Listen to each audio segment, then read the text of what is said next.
Hello guys, आप कैसे हैं? आई होप आप अच्छे होंगे।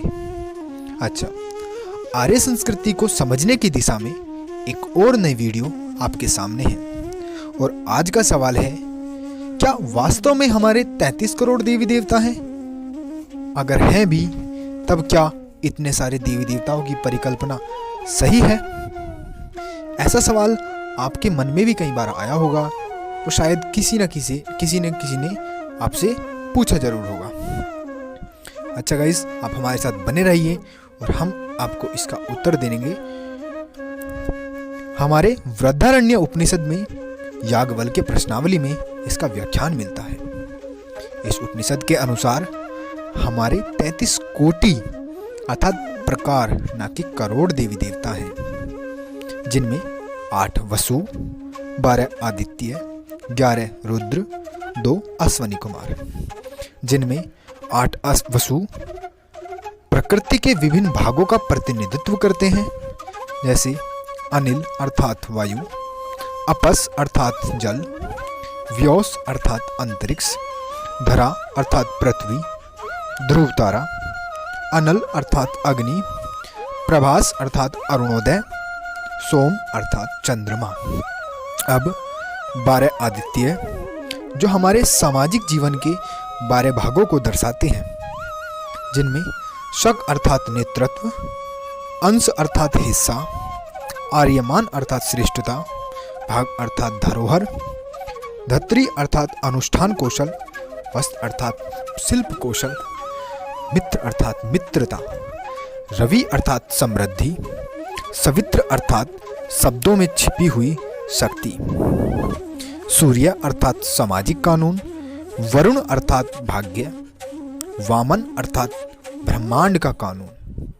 अब 11 रुद्र, जो 11 इंद्रियों के स्वामी हैं, जिनमें प्रथम 5 आनंद, दूसरा ज्ञान विज्ञान, तीसरा मनस अर्थात विचार, चौथा ऊर्जा अर्थात प्राणवायु, पांचवा वाक अर्थात व्याख्यान, शेष हैं भगवान महाशिव के रूप हैं, जिनमें पहला प्रथमासान अर्थात शकल, दूसरा तत्पुरुष अर्थात व्यक्ति, तीसरा अघोरा अर्थात अघोरी साधु, चौथा वामदेव अर्थात ब्राह्मण, पांचवा सद्योजात अर्थात जो भी उत्पन्न हुआ है, छठा आत्मा अर्थात प्राणवायु। शेष 2 अश्वनी कुमार हैं, जो कुछ वेदों में यह स्थान अश्वनी कुमार का स्थान इंद्र तथा प्रजापति को दिया गया है। इस प्रकार 8 + 11 + 12 + 2 बराबर 33, ना कि 33 करोड़। अच्छा गाइस, अब आपके मन में ये सवाल उठना चाहिए कि अगर 33 प्रकार है तो 33 करोड़ का कॉन्सेप्ट आया कहाँ से?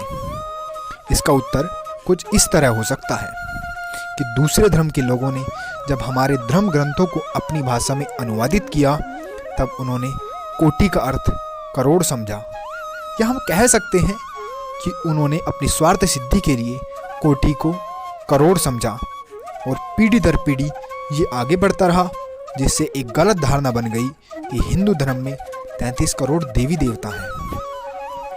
अब एक सवाल और उठता है, जो उठना चाहिए, क्या इतने सारे देवी देवताओं की परिकल्पना सही है? इसका उत्तर कुछ इस प्रकार हो सकता है कि अगर आप अपने आसपास ही ऑब्जर्व करेंगे तो आप पाएंगे कि एक छोटे से स्कूल, जिले, प्रदेश या देश को चलाने के लिए अनेक लोगों की जरूरत पड़ती है, जो कहीं ना कहीं टीम वर्क, एकता की भावना को भी दर्शाते हैं। यहाँ तो गाइस पूरा ब्रह्मांड चलाना है, तब आप ही सोचिए। एक बात और जो बहुत विशेष है कि यहाँ 33 प्रकार के देवी देवताओं की बात की गई है गाइस, ना कि भगवान की। भगवान हमारे एक ही हैं। अगर आप भगवान श्री विष्णु पुराण को पढ़ेंगे तो आप पाएंगे कि ब्रह्मा विष्णु दोनों भगवान महाशिव से ही उत्पन्न हुए हैं और जिन्होंने आगे चलकर अपने अपने दायित्वों, शक्तियों को विभाजित किया है, जो हमें यह सिखाते हैं कि हमें अहम अर्थात अहंकार से दूर रहना चाहिए। सो गाइस, हमारे 33 करोड़ देवी देवता हैं, या दूसरे लोग कहेंगे कि इनके तो 33 करोड़ देवी देवता हैं। ये कहना प्लीज़ आप बंद कीजिए और अपनी संस्कृति को समझिए। और ऐसा सिर्फ हमारे धर्म में ही नहीं है। अगर आप इस्लाम धर्म को देखेंगे तो वहाँ पे भी लाखों लाख नबियों की बात की गई है।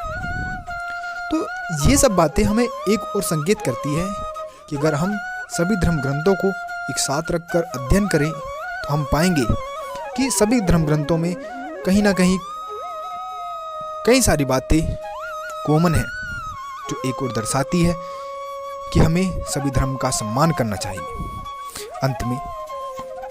अंत में मैं सिर्फ यही कहूँगा कि आपको आर्य संस्कृति, हिंदू धर्म अर्थात सनातन धर्म को समझने के लिए अपने धर्म ग्रंथों को पढ़ना चाहिए।